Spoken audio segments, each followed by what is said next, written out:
jamais pensei em ser padre. Nunca. Meu sonho era ser piloto de avião. Mas eu passei a frequentar o candomblé. E tudo bem? Não, meus pais não podiam imaginar. Ah, eles não sabiam? Não, eu ia escondido. Não, era briga.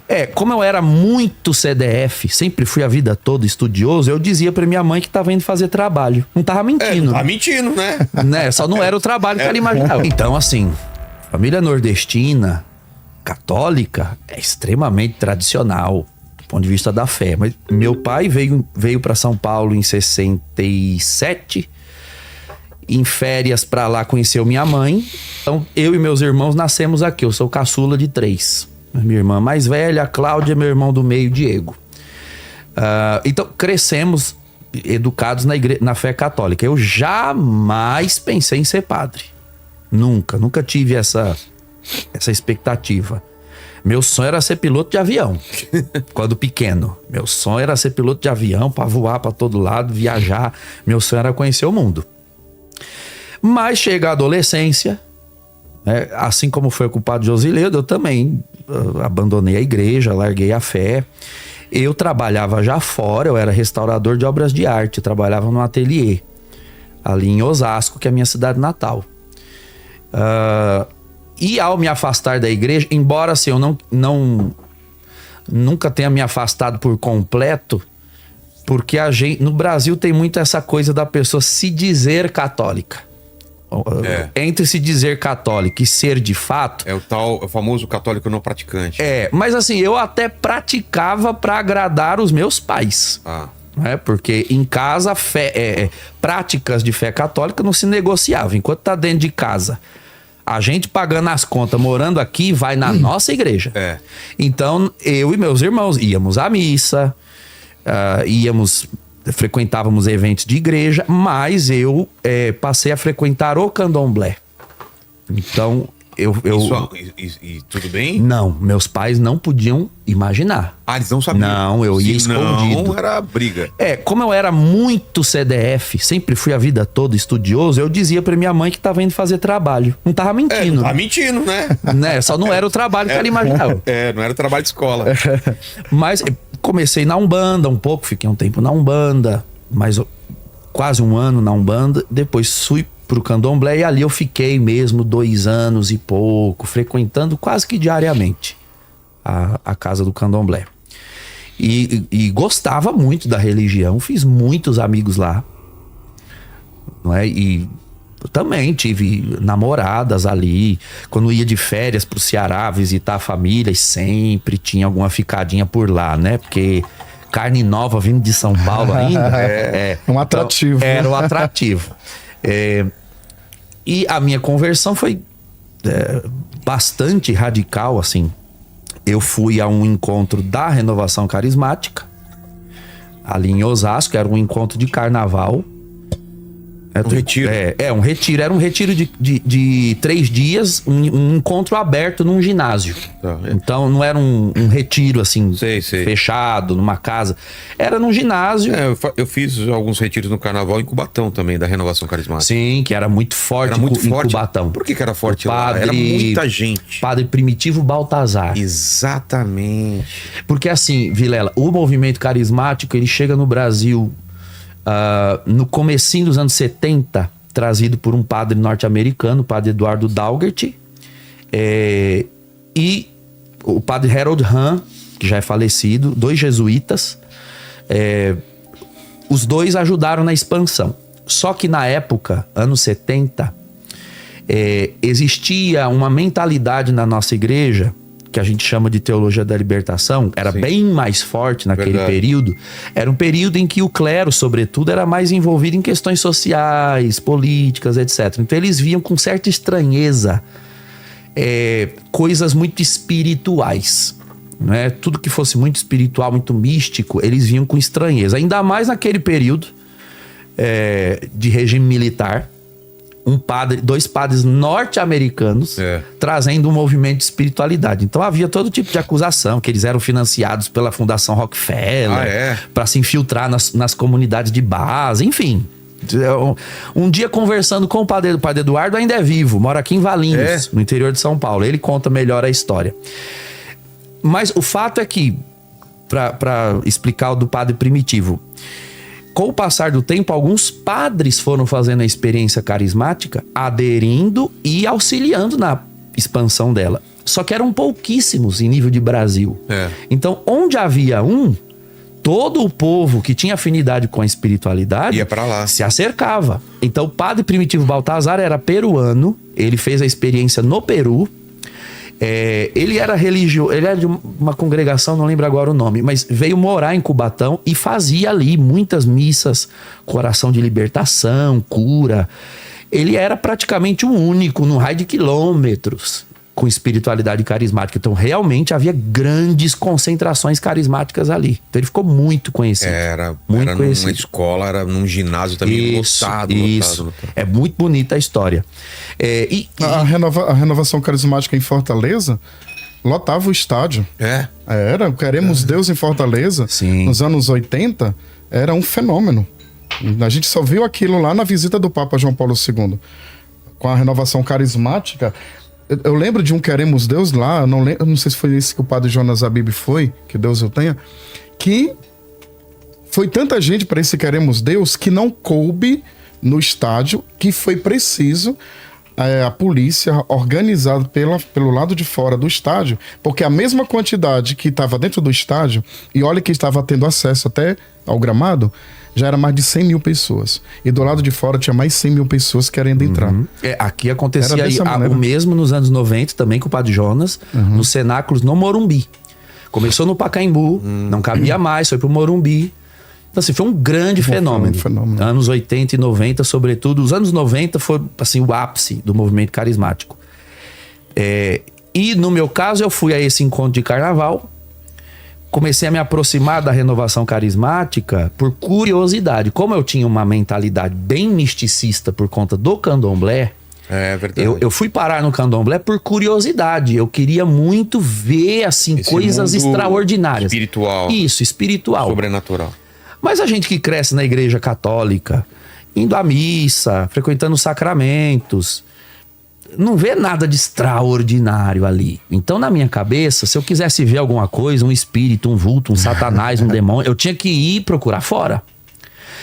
E, de fato, fui pro candomblé com essa intenção, de ver o mundo espiritual. Mas eu ouvi falar, né, através de amigos, que existia um grupo na igreja onde tinha essas coisas espirituais, pessoas que falavam línguas estranhas, tinham revelações. Foi aí que eu soube da renovação carismática. Fui a um encontro, e aí nesse encontro aconteceu assim, eram 3 dias, um encontro aberto. Então, quem vinha no domingo, animava, tocava, pregava a palavra, e terminava o dia. No dia seguinte, vinha uma outra equipe para fazer a mesma coisa, que não estava no dia anterior. E eu lá na arquibancada, participando. E aí, nos momentos de oração, né? No domingo, tinha uma senhorinha. Começou lá a falar línguas estranhas, orar. Aqui tem uma pessoa assim, aqui tem uma mulher assada, aqui tem um homem desse jeito. Aqui tem um jovem, um rapaz que está no nosso meio, que você frequenta candomblé, religiões afro-brasileiras. Deus está falando para você renunciar, porque ele tem uma grande obra para fazer na sua vida. Eu, na minha cabeça, pensando, meu Deus, tem piedade desse jovem, né? O que será que veio fazer aqui nesse encontro de igreja? Passou no domingo, na segunda-feira, aí já não era aquela senhora, já era um negão, 4x4, nunca esqueço dele. Começou a mesma coisa, ministrar oração. Aqui tem um homem assim, aqui tem uma pessoa desse jeito, e aqui tem um jovem, ele não estava no domingo. Você frequenta terreiros de umbanda, de candomblé, e Deus está falando que tem uma grande obra na sua vida para você renunciar, etc. Falei, meu Deus, que jovem cara de pau, voltou hoje de novo. Onde será que ele tá? Deixei, fingi que não era comigo, né? Porque eu dizia comigo mesmo que era católico, e ainda mais pros outros. Na terça-feira, de novo, uma pessoa falou a mesma coisa. Olha, aqui tem um jovem que frequenta candomblé, etc. Aí eu pensei comigo, sentei na arquibancada depois dessa oração para ouvir a pregação e fiquei na minha cabeça, conversando com Deus.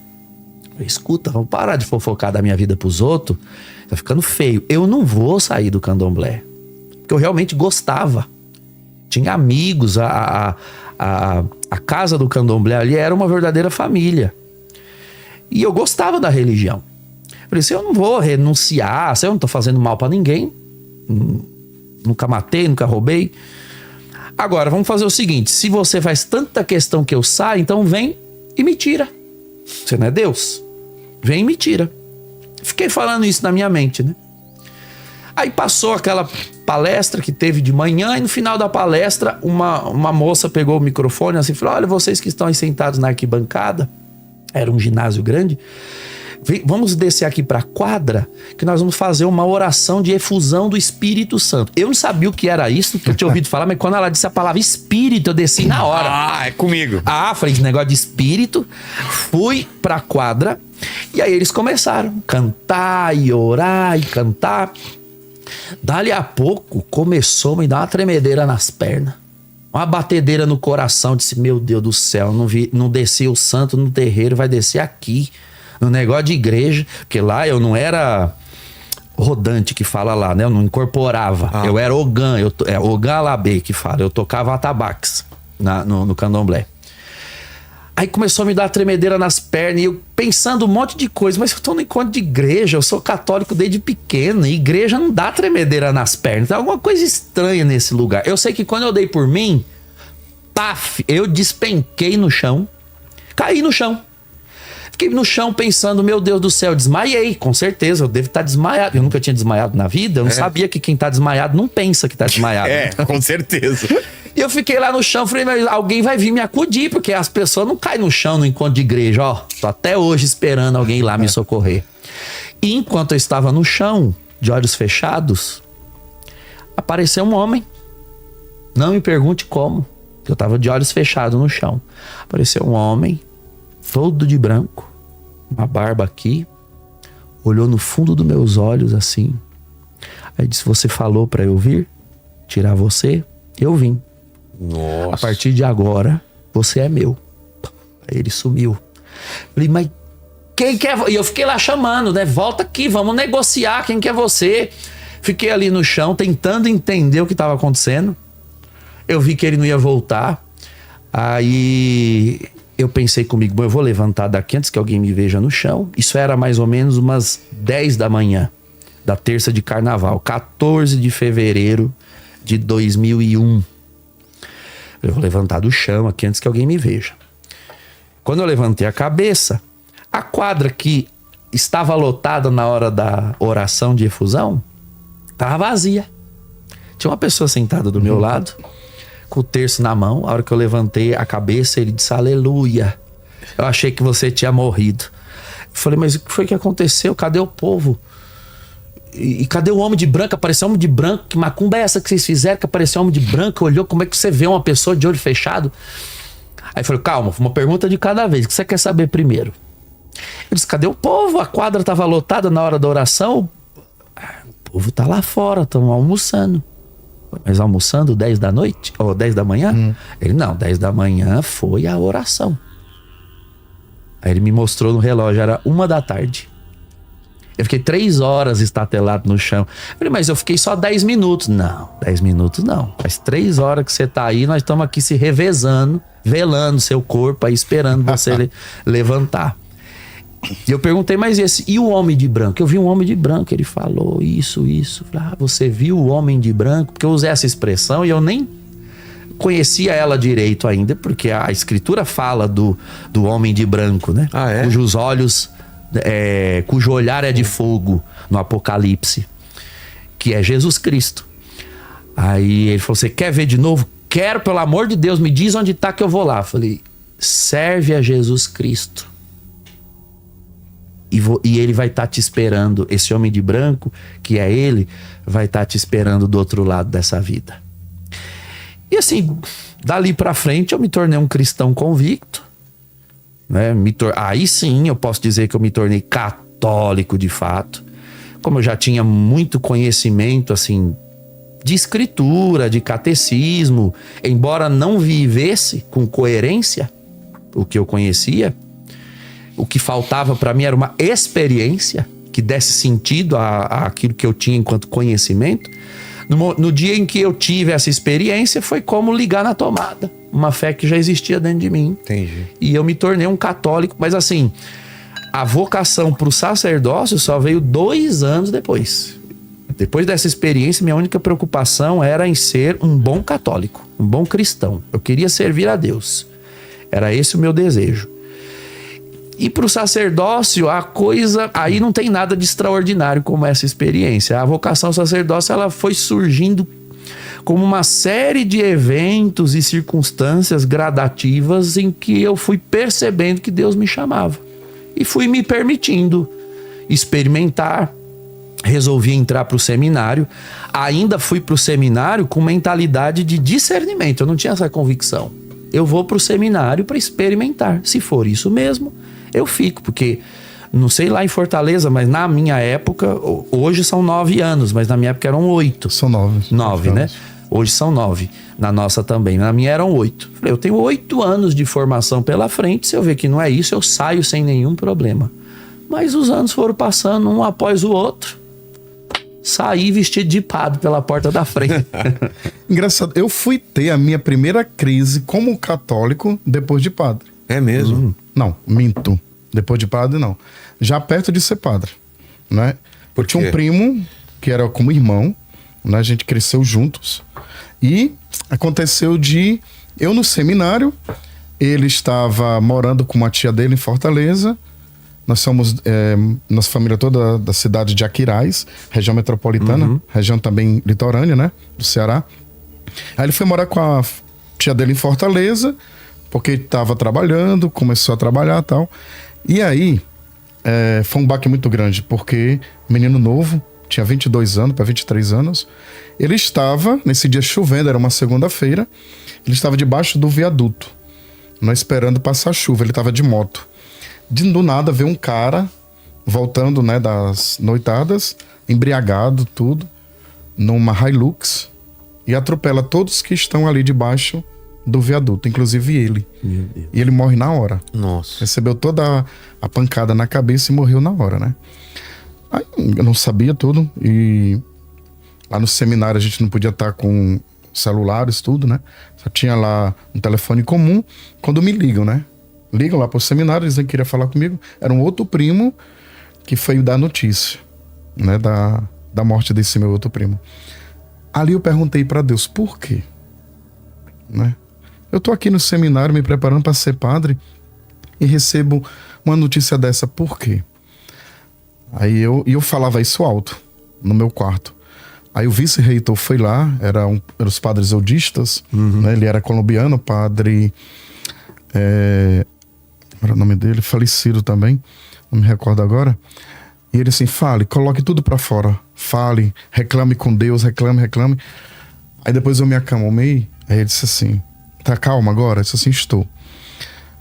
Me conte o que aconteceu. Aí eu contei a história, né? Aí ele disse assim, nossa, isso é muito, muito forte. Mas você tá se preparando para ser padre. Você acha que Deus sabe todas as coisas?